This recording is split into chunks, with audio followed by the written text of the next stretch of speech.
ওই জাতিকে ন্যায় দাও, ন্যায় দাও, ন্যায় দাও। দোষীকে ফাঁসি দাও, ফাঁসি দাও, ফাঁসি দাও। দরকার কাইলে ঝুঁকে না, ঝুঁকে না, ঝুঁকে না। দরকার কাইলে ঝুঁকে না, ঝুঁকে না। অসম অৰুণাচল সংযোগী পথ অৱৰোধ কৰি গোৰ্খা ছাত্ৰ সন্থাৰ উত্তাল প্ৰতিবাদ।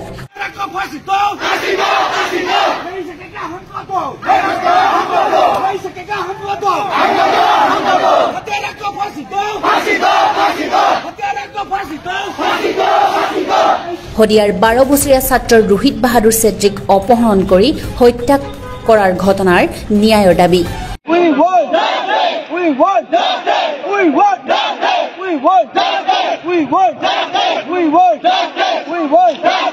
অৰুণাচলী দুৰ্বৃত্তই 22 জুলাইত ৰোহিত বাহাদুৰ চেত্ৰীক বিদ্যালয়ৰ পৰা ঘৰলৈ গৈ থকাৰ সময়তেই অপহৰণ কৰি হত্যা কৰিছিল। অপহৰণ কৰি ৰোহিতৰ মুক্তিপণ হিচাপে 25 লাখ টকা ধন দাবী কৰিছিল দুৰ্বৃত্তই।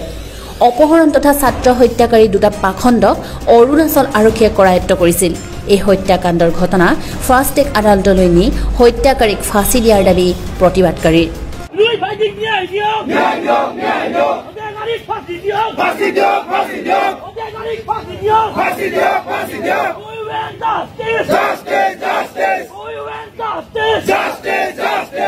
লগতে ৰোহিত বাহাদুৰ চেত্ৰীৰ দৰিদ্ৰ তথা দুৰ্ভগীয়া পৰিয়ালটোক ক্ষতিপূৰণ দিয়াৰ দাবী।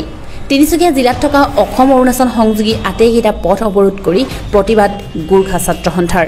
আজি আমি গোৰ্খা ছাত্ৰ তিনিচুকীয়া জিলা সমিতিৰ নেতৃত্বত তিনিচুকীয়া জিলাৰ যি অঞ্চলৰ যিকেইটা অৰুণাচল আৰু অসমৰ যি কানেক্টিং যি গেট সকলো গেটখিনি আমি বন্ধ কৰাৰ সিদ্ধান্ত লৈছোঁ বা কাৰ্যসূচী লৈছোঁ। কাৰণ যোৱা 22 জুলাই তাৰিখে শদিয়া নিবাসী সৰু কণমানি ভাইটি ৰোহিত চেত্ৰীক অপহৰণ কৰি তাৰপিছত ধন দাবী আৰু শেষত নিৰ্মমভাৱে হত্যা কৰা হৈছিল। গতিকে আমি গোৰ্খা ছাত্ৰ সন্থাই এই এনেধৰণৰ ঘটনাক কেতিয়াও সহ্য কৰিব নোৱাৰে। গতিকে আমি অৰুণাচল প্ৰশাসন বা অৰুণাচল চৰকাৰক বাৰম্বাৰ আমি গোৰ্খা ছাত্ৰ সন্থা তিনিচুকীয়া জিলা সমিতিয়ে সেই পৰিয়ালবৰ্গক ন্যায়ৰ দাবী জনোৱাৰ পিছতো অৰুণাচল প্ৰশাসন বা অৰুণাচল চৰকাৰে তেনেধৰণৰ কোনো ধৰণে পজিটিভ ৰেছপন্স নিদিয়াৰ কাৰণে আজি আমি বাধ্য হৈ এই কাৰ্যসূচী হাতত ল'বলগীয়া হৈছে।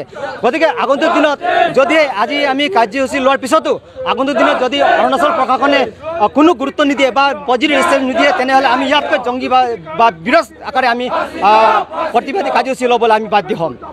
অৰুণাচল চৰকাৰ প্ৰশাসনে ছাত্ৰ হত্যাকাণ্ডৰ ঘটনাটো গুৰুত্ব সহকাৰে নোলোৱাৰ অভিযোগ। হয়, আমি গোৰ্খা ছাত্ৰ সন্থা তিনিচুকীয়া জিলা সমিতিৰ তৰফৰ পৰা অৰুণাচল চৰকাৰ লগতে অৰুণাচল প্ৰশাসনক বহুবাৰ স্মাৰক পত্ৰ দিয়া স্বত্তেও ৰোহিত চেত্ৰীৰ ভাইটি কোনো ধৰণে ন্যায় দিব পৰা নাইকিয়া। সেই বাবদ আজি গোৰ্খা ছাত্ৰ সন্থাই অৰুণাচলৰ অসমৰ সীমামূৰীয় যিমান অৰুণাচলৰ গেটসমূহ আছে সকলো গেটত আজি গোৰ্খা ছাত্ৰ সন্থাই বন্ধ কাৰ্যসূচী গ্ৰহণ কৰিছে।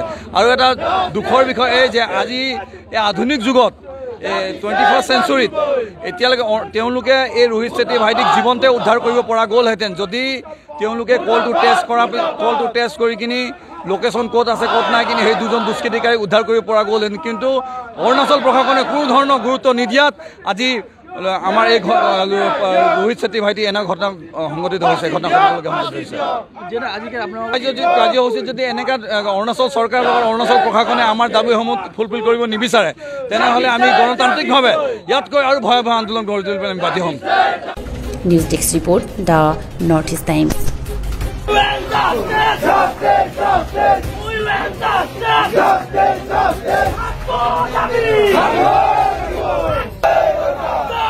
Go!